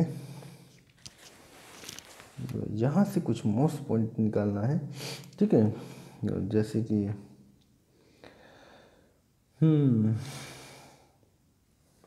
ये बहुत मोस्ट है, इस पे से क्वेश्चन आता है काफ़ी। मोड ऑफ z प्लस का 1/z इक्वल टू a है इन द जनरल वैल्यूज़ के लिए। तो ग्रेटेस्ट एंड लीस्ट वैल्यू, तो इसकी ग्रेटेस्ट वैल्यू होती है, ग्रेटेस्ट वैल्यू होगी a प्लस का under root a square plus का 4/2 एंड लीस्ट वैल्यू होती है -a plus under root a square plus 4/2। ये ग्रेटेस्ट वैल्यू होगा और ये लीस्ट वैल्यू। ठीक है, ग्रेटेस्ट वैल्यू और ये लीस्ट वैल्यू। तो यहाँ पे काफ़ी बार क्वेश्चन आ चुका है, जैसे कि z प्लस का z बार इक्वल टू कुछ वैल्यूज़ दे दें और उसकी ग्रेटेस्ट वैल्यू पूछ लें। ठीक है, एक दो बार पूछा भी गया है यहाँ से क्वेश्चन। UPPGT यानी राजकीय इंटर कॉलेज के प्रवक्ता वाले एग्ज़ाम में, PGT वाले एग्ज़ाम में यहाँ से क्वेश्चन पूछा जा चुका है। ठीक है, जैसे कि क्वेश्चन था, शायद ध्यान तो नहीं आ रहा, न्यूमेरिकल देखेंगे तो याद आ जाएगा। ये 2 है तो इसकी ग्रेटेस्ट वैल्यू पूछा है 88, इसको क्या देते हैं ग्रेटेस्ट वैल्यू। ये हो जाएगा a की जगह 2 है, 2 का स्क्वायर प्लस 4/2, 2 प्लस का अंडर रूट 4 प्लस का 4/2 यानी कि 2 प्लस का अंडर रूट 8/2 यानी कि 2 प्लस का 4 दूनी 8/2, 2 प्लस का 2 अंडर रूट 2/2, 2 कॉमन ले लिया, 1 प्लस का अंडर रूट 2/2 यानी कि 1 प्लस अंडर रूट 2। इस तरह से यहाँ पे कोई और वैल्यूज़ हो सकती हैं और उससे हम ग्रेटेस्ट वैल्यू निकाल सकते हैं एंड लोएस्ट वैल्यू भी निकाल सकते हैं। ग्रेटेस्ट एंड लोएस्ट दोनों ही क्वांटिटीज़ यहाँ पे फाइंड किया जा सकता है। ठीक है, तो ग्रेटेस्ट वैल्यूज़ भी निकाली जा सकती है, लीस्ट वैल्यूज़ भी निकाली जा सकती हैं 89। ठीक है, तो यहाँ पे दोनों ही क्वांटिटीज़ हम निकाल सकते हैं। तो काफ़ी अच्छा क्वेश्चन है। Next question,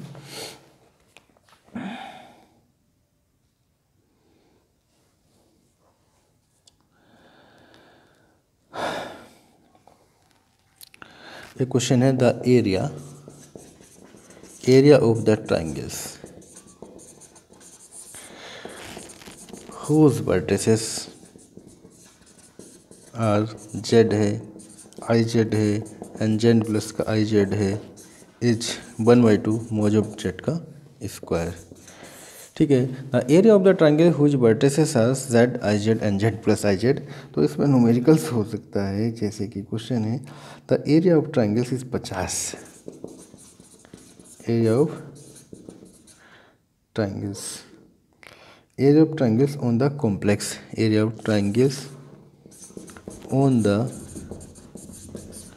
complex plane formed by the points z, iz and z plus iz is 50 square unit। 50 square unit। Then mod of z is, mod of z क्या होगा, इसकी वैल्यूज हमको फाइंडिंग करनी है। Then find the values of mod of Z.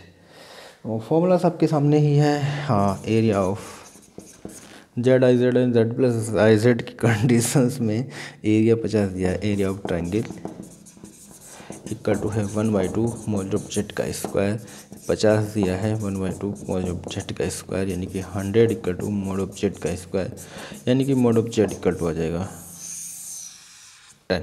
ठीक है। तो mod of Z equal to कितना आ गया, 10 आ गया।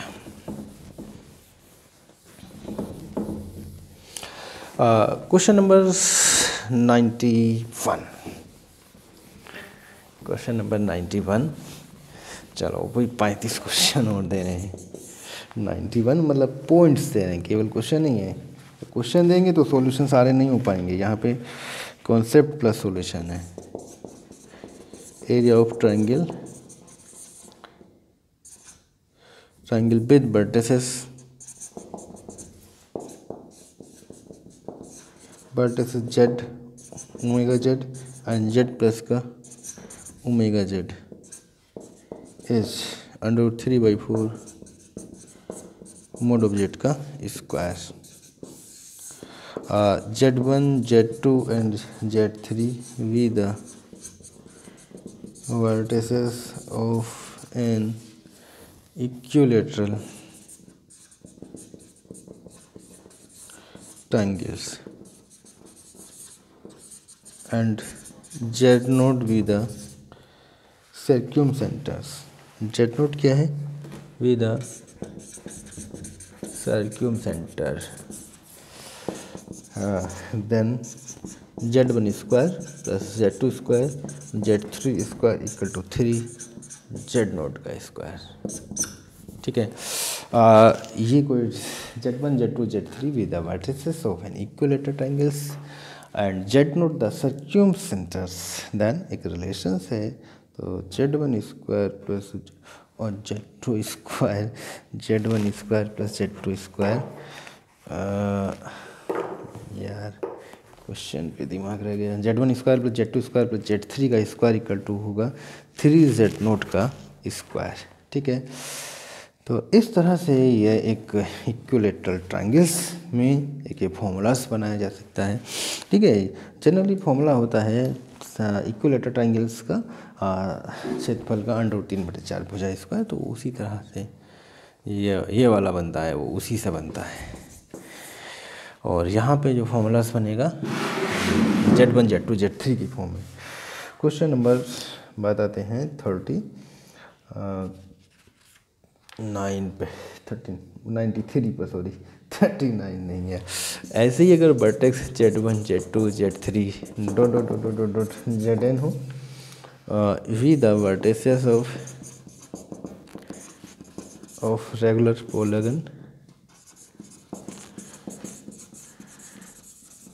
regular polygons of n side and Z0 with its centroid, then Z1 square plus का Z2 square dot Zn square equal to n Z0 का square. 94 Z1, Z2 and Z3 with the vertices of triangles। एक triangles के vertices हैं। Then Z1 minus का Z2 का square, Z2 minus का Z3 का square plus Z3 minus Z1 का square equal to 0। Z1 square plus का Z2 square plus का Z3 square equal to Z1 Z2 plus का Z2 Z3 प्लस का Z3 Z1। या ये भी हो सकता है 1/Z1 माइनस Z2 माइनस का Z3 प्लस का 1/Z3 minus Z1 equal to 0। ठीक है। क्वेश्चन नंबर 95, ये काफ़ी अच्छा पॉइंट है, मोस्ट पॉइंट है। 95 में है कि कोई ट्रायंगल्स इक्विलेटरल्स कब होता है, अगर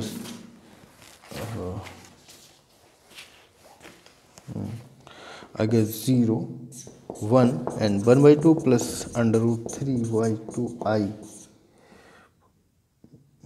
ये अगर हैं Z1, Z2, Z3 से हैं, या ये in the form and equilateral triangles. ठीक है। जो फॉर्म बनाते हैं एंड इक्विलेटरल ट्रायंगल्स के।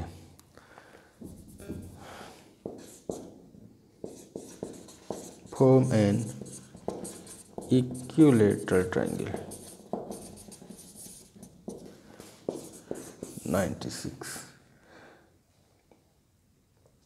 कभी कभी आ जाता है कि ये जो है इक्विलेटरल ट्रायंगल्स हैं, तो यहाँ पे ये ऑप्शन डाल दिए, अलग अलग 4 ऑप्शन डाल दिए जा सकते हैं और उसमें से करेक्ट हो जाएगा ये। एक रिलेशन ये है, argument of Z bar equal to होता है minus argument of Z equal to argument of 1/z। 96 हो चुका है। आगे आता है 97, argument of i Z equal to argument of i plus argument of Z equal to π/2 plus argument of Z. 98,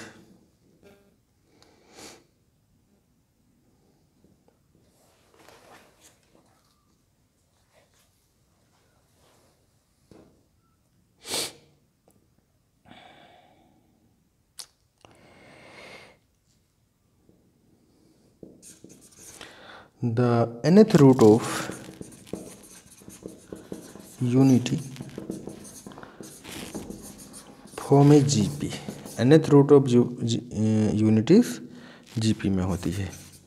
99, the sum of nth roots of unity equal to 0। 100 numbers, the product of nth roots of unity is -1 की power n-1। ठीक है, अब बताता है nth roots of unity GP में होती है, sum of nth roots of unity 0 होता है, product of nth roots of unity is -1 की पावर n-1। ठीक है, 100, 101। हाँ, अब आते हैं इसमें क्वेश्चन की ओर। ठीक है, तो काफ़ी पॉइंट वाले क्वेश्चन हो चुके हैं इन 2 टॉपिक से, और इसके थोड़े से क्वेश्चन लगा लिए थे।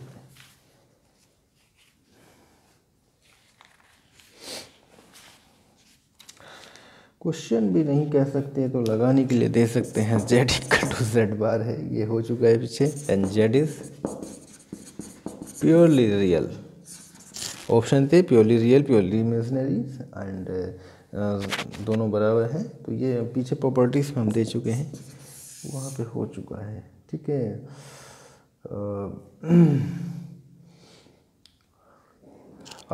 1 प्लस का आई की पावर 6 प्लस का 1 माइनस आई की पावर 6 इक्वल टू क्या होता है, तो ये आसानी से क्वांटिटीज निकाली जा सकती है।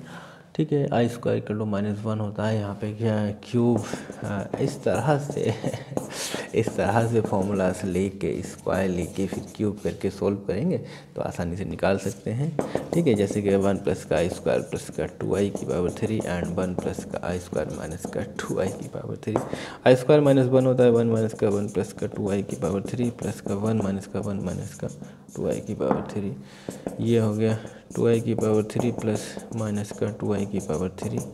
ठीक है, तो ये 8i क्यूब माइनस का 8i क्यूब, आई क्यूब होता है आई स्क्वायर तो -1 इंटू आई, यानी कि -i हो जाएगा। ये हो गया माइनस का 8i प्लस का 8i इक्वल टू 0 होएगा, 0 आ रहा है। ठीक है, 102 हो चुके हैं, अब आगे बढ़ते हैं।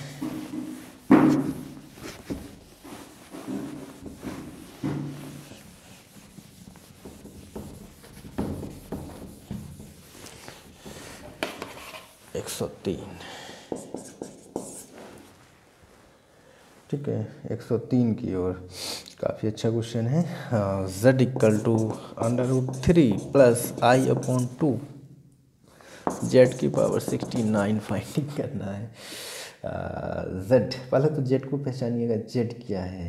ठीक है, z है √3 प्लस 1/2, ये ओमेगा की वैल्यू है कि ओमेगा स्क्वायर की वैल्यू है, तो उस वैल्यू से में इसको लेंगे और फिर आसानी से कन्वर्टिंग कर देंगे। ठीक है, तो ये quantities omega and omega square में से किसी की क्वांटिटीज़ होगी और उस टर्म से ये जो है कंडीशंस निकल आएगी, आसानी से निकल आएगी। पर प्रॉब्लम क्या होती है, वो टाइम होता है कम, और दिमाग में अगर नहीं चढ़ा है तो क्वेश्चन आते हुए भी चला जाएगा, है ना। √3 + i/2। हाँ, ओमेगा स्क्वायर में दोनों माइनस होते हैं, ये होता है ओमेगा स्क्वायर माइनस का i माइनस का √3 i/2। अगर माइनस कॉमन ले लें 1 प्लस का √3 i/2 हो जाएगा। ये दिया है omega square equal to -z, यहाँ से बनाया जा सकता है। तो z⁻69 यानी कि माइनस का omega square equal to z, और यहाँ से z⁻69 निकाल सकते हैं, ठीक है। तो z⁻69 माइनस का ओमेगा स्क्वायर की पावर 69 -1 की पावर 69 एंड ओमेगा स्क्वायर की पावर 69 -1, ये तो -1 ही हो जाएगा, पावर ओड नंबर है। एंड इसको ले लेंगे ओमेगा स्क्वायर इंटू 3 एंड 3 दूनी 6 3 3 23 -1 इंटू ओमेगा क्यूब का स्क्वायर कर सकते हैं। ओमेगा क्यूब 1 होता है, क्यूब का स्क्वायर की पावर 23, 1 का स्क्वायर की पावर 23, 1 की पावर 23 -1 इंटू 1 -1 आ जाएगा, ठीक है। तो इस तरह से यहाँ पे क्वांटिटीज निकाली जा सकती है। तो थोड़ा सा लेंथी था, बट 103 नंबर, 103 104, ये तो बहुत जाना पहचाना है क्वेश्चन।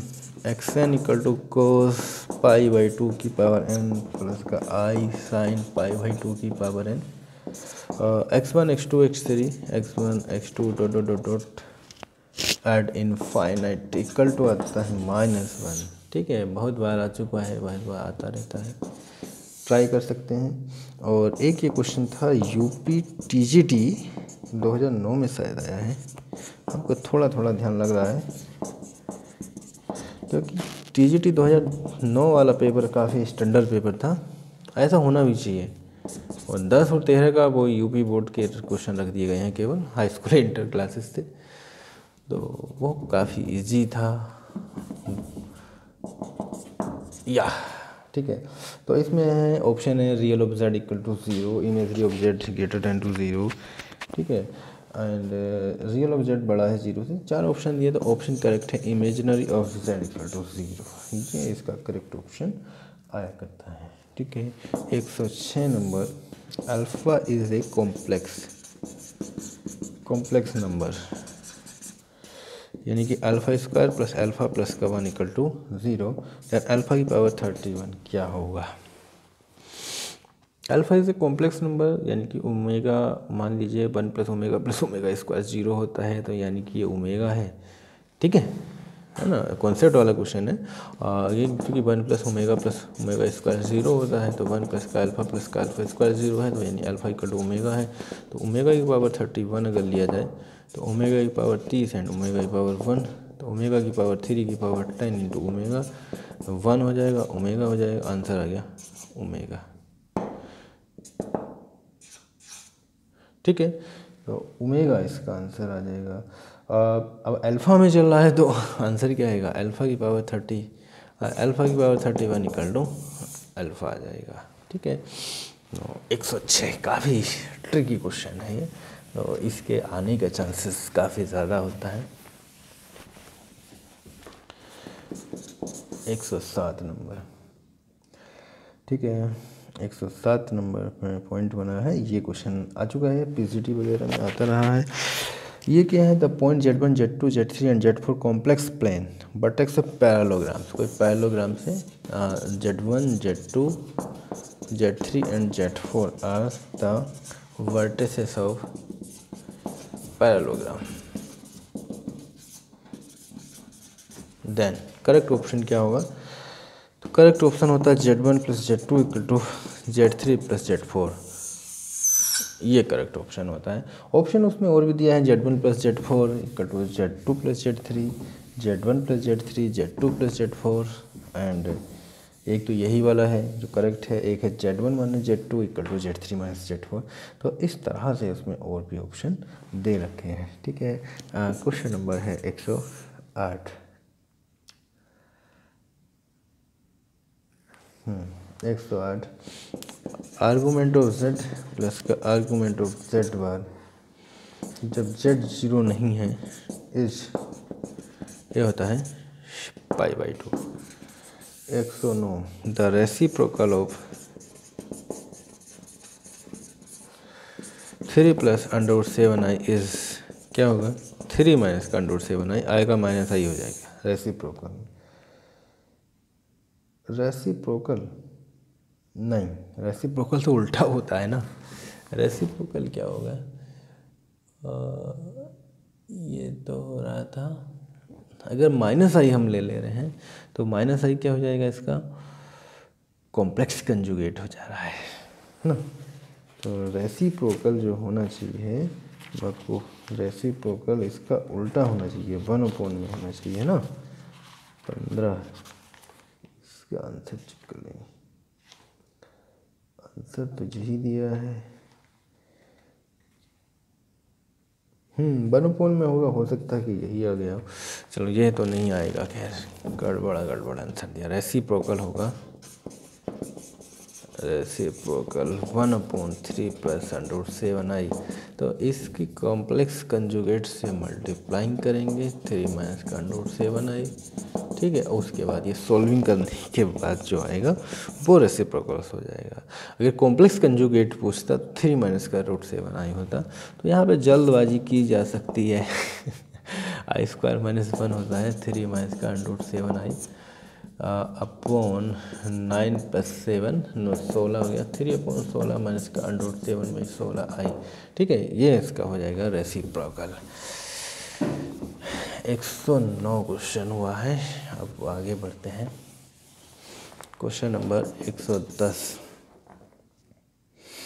ठीक है। आप काफ़ी करीब मामला है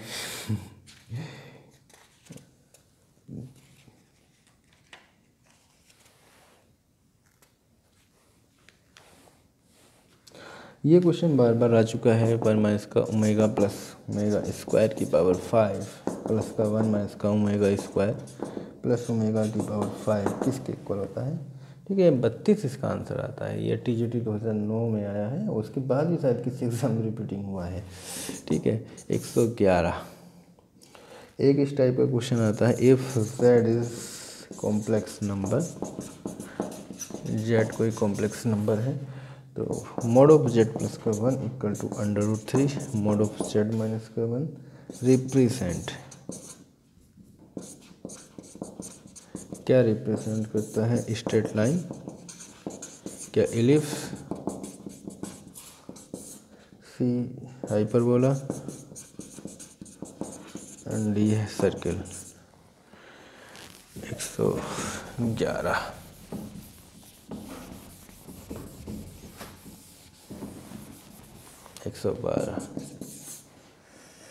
112 नंबर।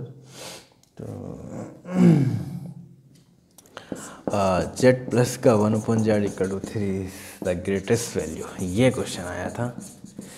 ग्रेटेस्ट वैल्यू निकालना है तो हमारे पास जो फॉर्मूला था, अभी हम ट्रिकी जब पॉइंट दे रहे थे तो वहाँ पे इसका हम फॉर्मूला देख चुके हैं, ठीक है। तो z प्लस का 1/z है और उसका हमने फॉर्म दिया है, फॉर्मूला है हमारे पास z प्लस का 1/z इक्वल टू a। तो ग्रेटेस्ट वैल्यू है, ग्रेटेस्ट वैल्यू था इसका a प्लस √a² प्लस 4/2। एक ही जगह पे चला 3 चला 3 प्लस 3 का स्क्वायर प्लस का 4/2 यानी कि 3 प्लस 9 प्लस 13 √30/2, ठीक है।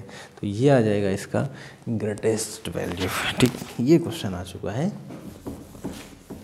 आगे भी चांसेस बना होता है, क्वेश्चन रिपीटिंग हो चुके हैं। अभी तक ये तीनों क्वेश्चन दिए हैं, 112 हो गया कि अभी नंबरिंग का गड़बड़ हो जाए लास्ट टाइम में। 113 नंबर। ये वीडियो काफ़ी लॉन्ग हो गया है और इसमें थोड़ा सा प्रॉब्लम होगा अपलोडिंग में, कोई बात नहीं।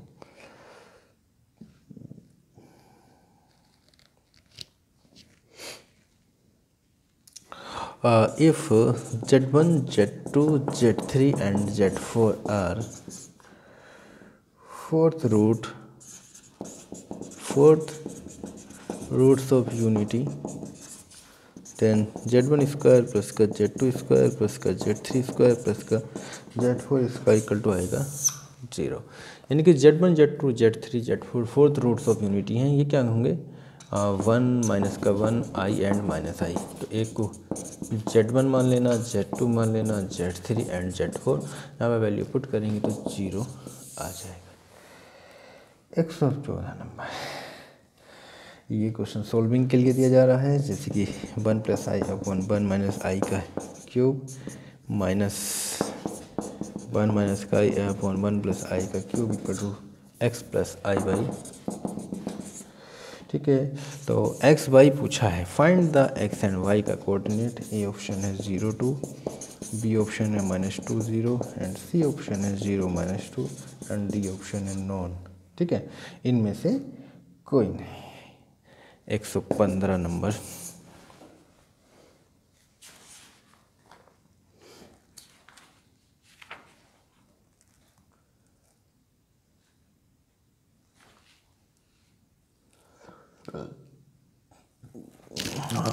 सी square plus S square equal to 1 plus का C plus I S upon 1 plus का सी माइनस का I S is equal to किसके इक्वल होगा? तो ऑप्शन है C plus I S, B option है सी माइनस का आई एस, सी ऑप्शन है एस प्लस का I C and D option है एस माइनस का आई सी। तो आंसर आता है सी प्लस आई एस के इक्वल होता है। 115 हो चुका है। अब लेना है इसके आगे 116। हाँ, m इक्वल टू माइनस का 1 प्लस का रूट, ठीक है, 1 माइनस का m स्क्वायर, m माइनस का m स्क्वायर का स्क्वायर एंड 1 माइनस का m स्क्वायर का square is equal to -27। 117 number. ठीक है, 117 नंबर। थक गए। √3 प्लस आई की पावर 100। वीडियो एक बार भी नहीं रुकी है, लगातार चल रही है, 2 घंटे होने को होंगे। 2 की पावर 99 ए प्लस का I B then A square plus B square is क्या आएगा? ये आता है 4। ट्राई करेंगे, नहीं होगा तो कोई दिक्कत नहीं है। ठीक है, फिर भी सॉल्व करने का थोड़ा सा ट्रिकी बता दिया जाए, यहाँ कंपेयरिंग कर लेना है बस। ठीक है, कॉम्प्लेक्स इसके टर्म्स निकाल दें, उसका टर्म निकाल दें और कंपेयरिंग करके ए एंड बी की वैल्यूज निकाल ली जाएगी और आसानी से ये हो जाएगा। ठीक है, एक और क्वेश्चन इसी पे बनता है, इसी क्वेश्चन का ही पार्ट से, जैसे कि 100 इक्वल टू 2 की पावर 99 ए प्लस का आई बी। तो यहाँ पे बी फाइंड करना है, तो बी की वैल्यू √3 आती है। बी इक्वल टू आता है √3, यानी कि तो ए इक्वल टू बन रहा होगा, तो ए स्क्वायर प्लस का बी स्क्वायर 4 आ रहा है। ठीक है, अब बात आती है, नेक्स्ट क्वेश्चन बनता है 119 नंबर। ठीक है, 119 नंबर। ये क्वेश्चन तो भाई रिपीटिंग होता रहा है ना, यूपी TGT 13 में रिपीट हुआ है, उससे पहले भी किसी एग्जामों में आया रहा है। ठीक है, माइनस का 3 1 माइनस का 1 एंड आई दिया है एक्स प्लस का आई वाई। इसको आप चाहे तो मैट्रिक्स में, डिटर्मिनेंट में समझ लें, या इसमें दोनों में दिया होता है। ठीक है, एक्स इक्वल टू 0 आता है, वाई इक्वल टू भी 0 आता है। इसके ऑप्शन बने हुए हैं, ABCD 4 ऑप्शन है, पर सभी में वैल्यूज इसका निकालना है। मतलब एक ऑप्शन, करेक्ट ऑप्शन ये होगा, x equal to 0 and y equal to 0। 119 हो गया। अब बढ़ते हैं आगे 120। 125 आएंगे ना, 125।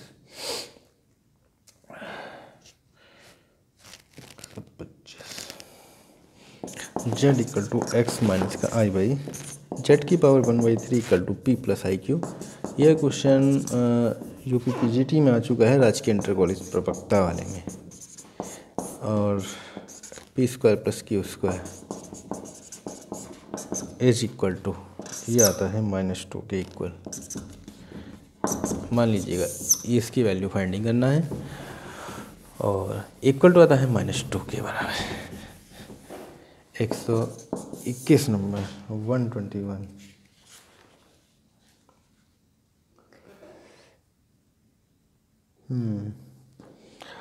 The roots of equation x - 1 की पावर 3 + 8 = 0, मतलब इसके रूट्स आते हैं -1, 1 - 2 ओमेगा एंड 1 - 2।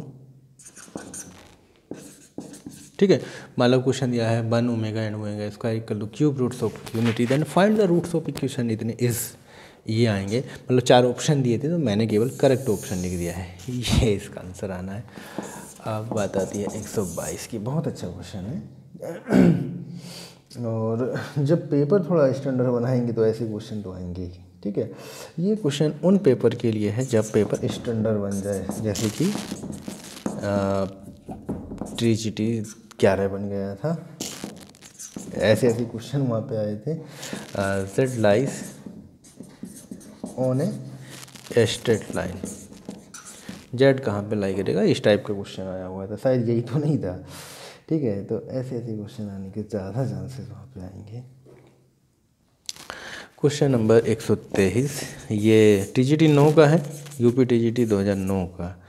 ये क्वेश्चन है z = 1 - का i√3 अपॉन 1 + का i√3, या आर्गूमेंट ऑफ z फाइंडिंग करना है, क्या आएगा। निकाल सकते हैं ABCD ऑप्शन दिया हुआ है। 120 है, 240 है, 300 है। ठीक है, 240 आता है शायद कि 120, ध्यान नहीं आ रहा। तो 123 निकाल सकते हैं आसानी से, आसान सा क्वेश्चन है, ट्रिकी क्वेश्चन है। और 124 नंबर 124। ठीक है, तो 124 हाँ, ये यूपी TGT 11 का क्वेश्चन देते हैं। Alpha and beta are 2 different roots, 2 different complex number. Mod of alpha = 1 and mod of beta = 1, then beta minus alpha upon 1 - का अल्फ़ा बार बीटा का मोड, ये किसके इक्वल होगा। A है 1/2, B है 1 एंड C है 2 और D है नॉन। ठीक है, तो आंसर शायद इसका 1 आ रहा है।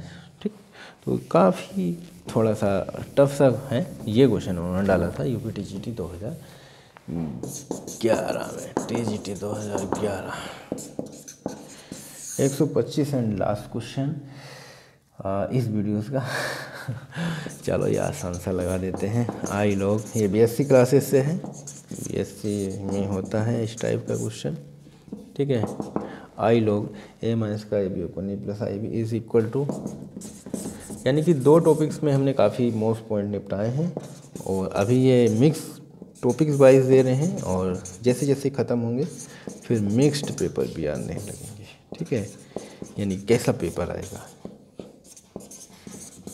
और अभी पहले टॉपिक वाइज डाल देते हैं, तो क्या कि टॉपिक से कॉन्सेप्ट निकाल आए, टॉपिक्स में कौन कौन से मोस्ट क्वेश्चन हैं वो निकाल आए।